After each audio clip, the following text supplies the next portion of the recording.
So next topic of the physics is equipotential surfaces. As the name suggests, equi means same, potential मतलब electric potential, and surfaces means plane surfaces. So those surfaces which have a same value of potential at all the points. उस surface पे present जितने भी points हैं उन points पर यदि potential की वैल्यू सेम है, such kind of surfaces are called equipotential surfaces. So how can we define an equipotential surface? An equipotential surface is a locus of point in a space due to the given charge distribution that all have a same value of electric potential. उस surfaces पे जितने भी points हैं उन सारे points का potential क्या है, सेम है. तो how can be define? It is a locus of points in a space due to given charge distribution that all have same value of electric potential. Electric potential की क्या है, सारे points पर same value है. So that locus of point is called equipotential surface. That is called equipotential surface. Now we discuss the properties of equipotential surface. So first property of equipotential surface is what? As we know that the potential difference between two points on that equipotential surface is zero. क्योंकि सारे points पर potential की value same है, तो potential difference क्या हो जाएगा, zero. क्योंकि एक point पर potential और दूसरे point पर potential की value same है, तो उनके potential का difference क्या हो जाएगा, zero. So if the potential difference between the two points on the surface is zero, then no work is done to moving a charge from one point to another point on the surface. अब work done क्यों नहीं हो रहा है? देखिए, हमने potential difference का जो डेफिनेशन पढ़ा, potential difference between two points क्या होता है, VA minus VB is equal to work done to moving a charge from A B to A divide by Q0.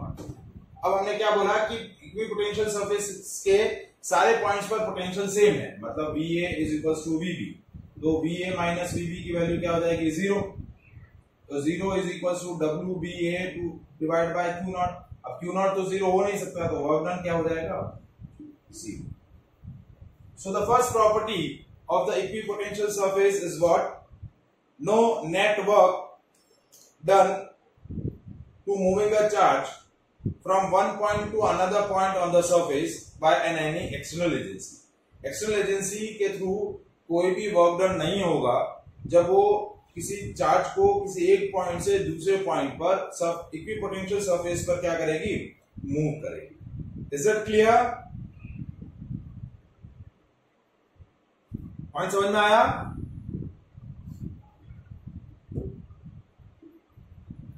Now next point about the equipotential surface, that as we know that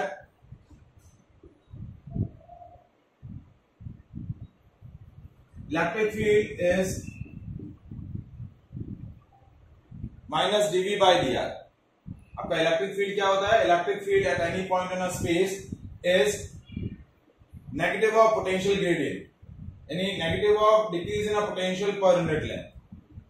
electric field is negative of potential gradient. ठीक है. अब हमारा next जो property है of equipotential surface, अब equipotential surfaces में हमने क्या बोला कि पोटेंशियल डिफरेंस जीरो है. क्या है? पोटेंशियल डिफरेंस जीरो है. तो ये पोटेंशियल डिफरेंस आपको क्या रिलेशन दे रहा है, ये रिलेशन हम यूज करेंगे. देखिए, V is equal to minus E dot dr. V is equal to minus E dot dr. तो V की वैल्यू क्या हो गई, minus E dr cos theta. या इस रिलेशन को यूज ना करें, हम ये रिलेशन यूज करें, EB is equal to minus E dot dr, तो dV की वैल्यू 0 है, that is minus E dot dr, E dot dr की वैल्यू क्या हो गई 0, 0 is equal to E dr cos theta, क्योंकि ये दोनों पोजीशन आपके क्या है, वेक्टर क्वांटिटी है, वेक्टर क्वांटिटी का डॉट प्रोडक्ट क्या होता है, A डॉट B क्या होता है, AB cos थीटा। अब देखिए इलेक्ट्रिक फील्ड 0 हो नहीं सकता, पोजीशन वेक्टर 0 हो नहीं सकता, तो 0 क्या होगा, cos थीटा 0 होगा, और cos थीटा 0 होगा मींस थीटा क्या होगा 90, क्या होगा theta 90। So that numerical thing gives the second property of the equipotential surface. That second property is what? That electric field is always perpendicular to the equipotential surface. Theta क्या है 90 degree है, तो theta 90 degree का मतलब क्या हुआ, that electric field is always perpendicular to the equipotential surfaces, या electric field lines are always perpendicular to the equipotential surfaces।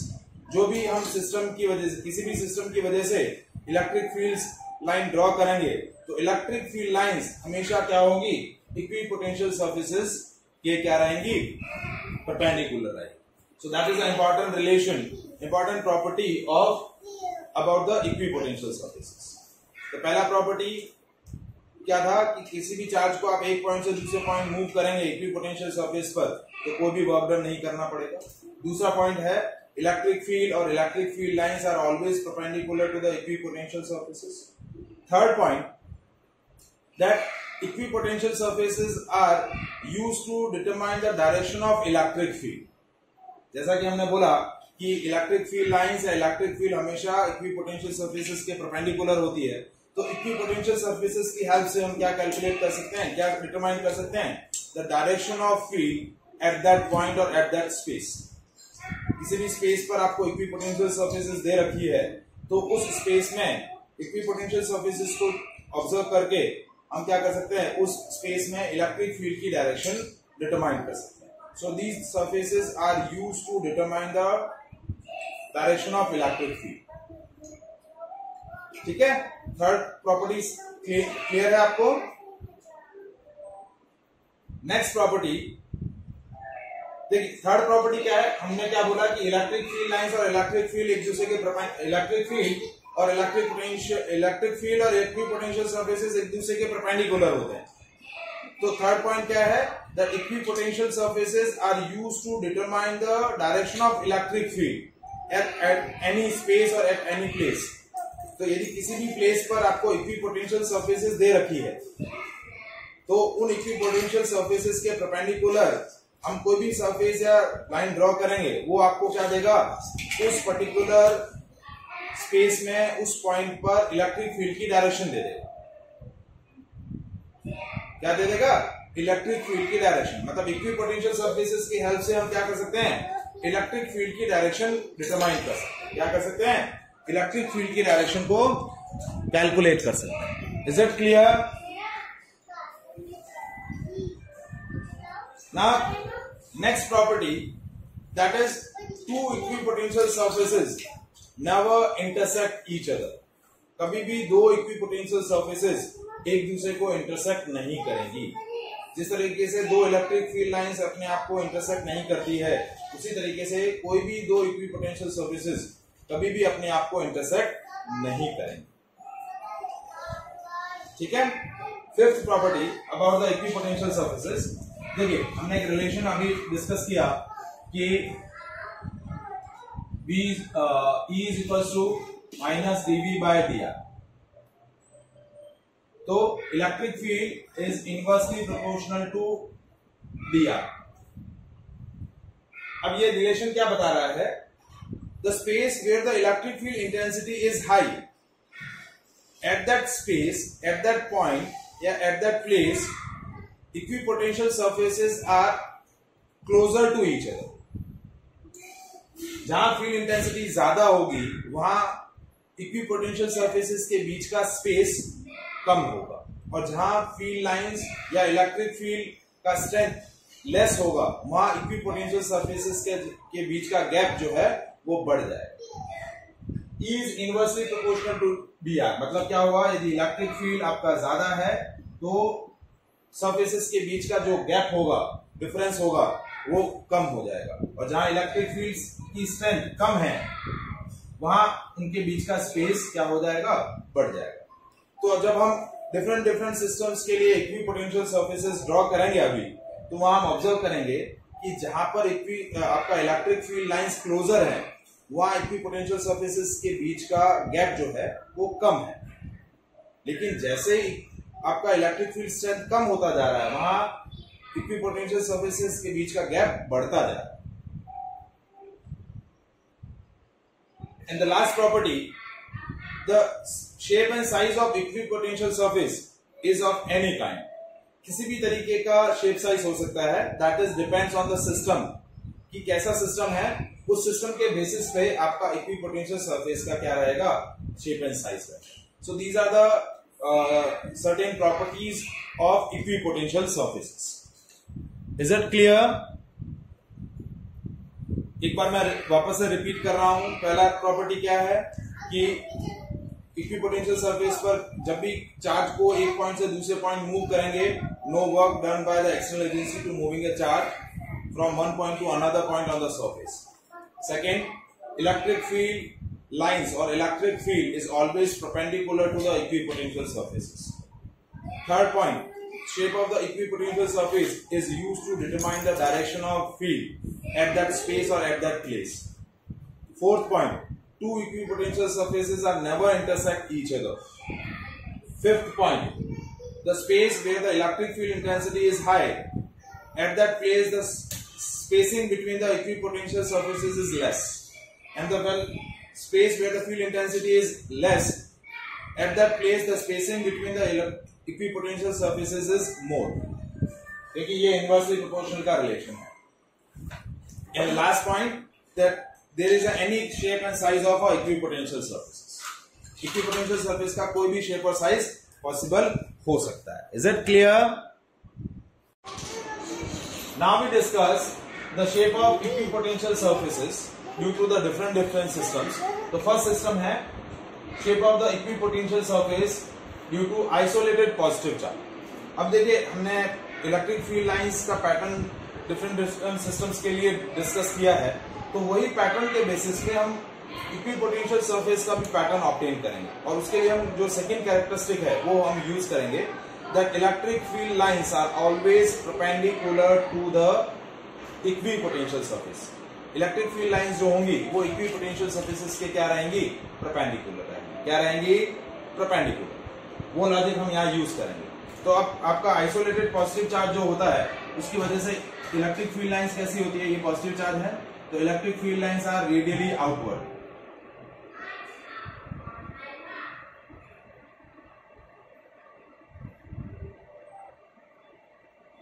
इस तरीके से आपका इक्विपोटेंशियल इलेक्ट्रिक फील्ड लाइंस का नेचर होता है या इलेक्ट्रिक फील्ड लाइंस का पैटर्न होता है due to the isolated positive charge. तो अब हम क्या करेंगे, इसके परपेंडिकुलर सरफेसेस ड्रॉ करेंगे, क्योंकि इलेक्ट्रिक फील्ड लाइंस जो है और इक्विपोटेंशियल सरफेसेस हमेशा परपेंडिकुलर है। तो हम कैसे ड्रॉ करेंगे, देखिए आप एक राउंडर ले लीजिए, ठीक है। राउंडर से आप क्या करिए, पर्टिकुलर लेंथ के आप क्या करिए, आर्क कट करिए। जैसे सपोज मैं एक राउंडर यूज करता हूं, वेट करिए एक सेकेंड।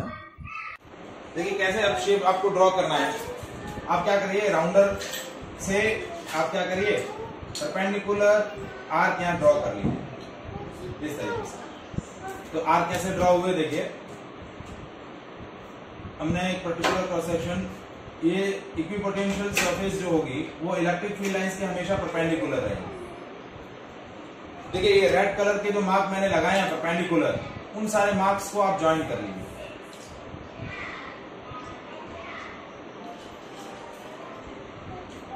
फिर हमने थोड़ा और बड़ा आर्क कट किया परपेंडिकुलर, ठीक है। अब इन सारे पॉइंट्स को हमने ज्वाइन किया। फिर नेक्स्ट आर्क हमने ड्रॉ किया परपेंडिकुलर। आप प्रॉपरली राउंडर के साथ करेंगे तो आपको शेप एग्जैक्टली कैसा मिलेगा, सर्कुलर। कैसा शेप मिलेगा, surface. Now the shape of equipotential surface due to the isolated positive charge is concentric circles. कैसा होगा shape? Concentric circles. That is the shape of equipotential surface.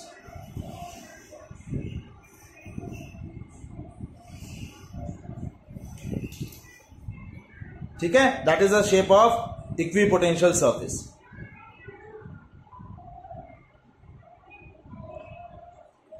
Is it clear? समझ में आया?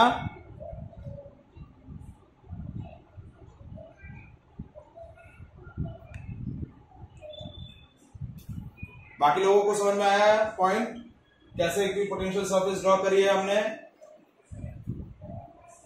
ठीक है, अब हमारा नेक्स्ट है shape of equipotential surface due to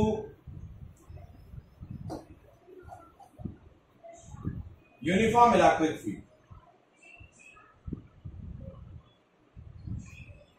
तो यूनिफॉर्म इलेक्ट्रिक फील्ड कैसे रिप्रेजेंट होता है? Uniform electric field is represent by always parallel and equidistance electric field lines.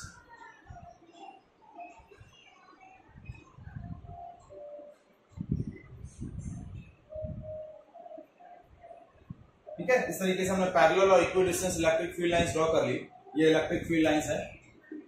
तो इलेक्ट्रिक फील्ड लाइंस के परपेंडिकुलर आपको क्या करना है? सरफेस ड्रॉ करनी. तो ये परपेंडिकुलर, ये 90, ये 90, ये 90, ये 90. ठीक है, फिर इस तरीके say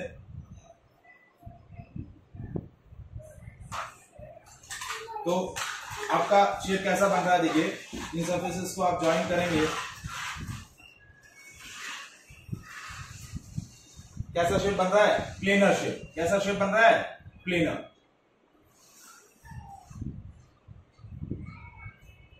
that is the shape of your equipotential surface.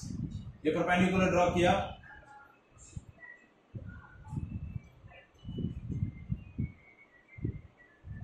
Electric field lines के जस्ट परपेंडिकुलर आपको ड्रॉ करना है. जो आपकी इलेक्ट्रिक फील्ड लाइंस है उसके परपेंडिकुलर एक आर्क ड्रॉ करना है. ऐसा स्ट्रेट, जैसे ये लाइन है, ऐसा एक परपेंडिकुलर इस तरीके से आपको ड्रॉ करना है. और फिर उन सारे लोकस को आप ज्वाइन कर दो, तो ये आपका शेप हो जाएगा. So that is the shape of equipotential surface due to the uniform electric field. तो यूनिफॉर्म इलेक्ट्रिक फील्ड की वजह से शेप कैसा आया? Plane surface. That is the shape of equipotential surface. Is that clear?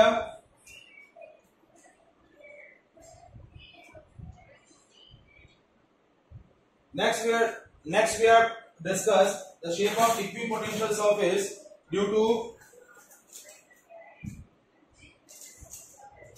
a dipole.